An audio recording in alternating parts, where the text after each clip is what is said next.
Good morning, friends. I'm Christopher Arulanand, and I welcome you to my daily devotion titled Fresh Bread. And I do hope and pray that the words of my mouth and the meditation of my heart will be acceptable in His sight. I venture to speak from the letter of Jude, a book from which I have never heard a sermon all my life. And I want to take you to what Jude has actually written, the brother of James, to the chosen, beloved church kept for Jesus Christ. When Jesus walked the earth, all cities that He cursed, woe unto them, were affected in some way or the other.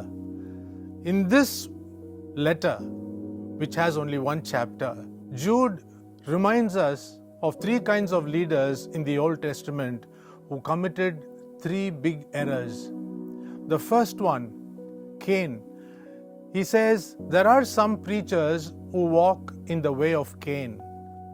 The offering of Cain was not in line with God's requirement. He did not take the act of the offering of sin seriously. I want you to know this morning that God will not accept any kind of worship. I think we read that in Hebrews chapter 12, verse 29. And He doesn't accept a sin offering without the shedding of blood. We see that in Hebrews chapter 9, verse 22. Today, much of preaching is done to lower the values of God in order to win favor with the people.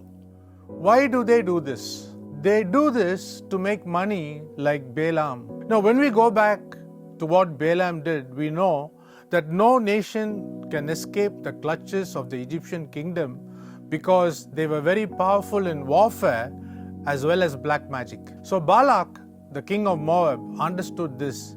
He approaches Balaam to do something to curse and destroy Israel. He told Balak to make the people of Israel sin by sending the Moabite women.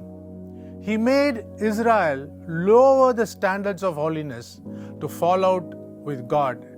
So any preaching that lowers the standards of holiness, the values of God, is not acceptable to God because God never deteriorates in His holiness. And talking about the third group of people, he talks about Korah. He rebels with Moses and the church. All said and done, Cain, Balaam, and Korah lacked the fear of God. To those of you who wish to serve God, I want to remind you, let's not do ministry like Cain, Balaam, or Korah. God bless you. Have a great day.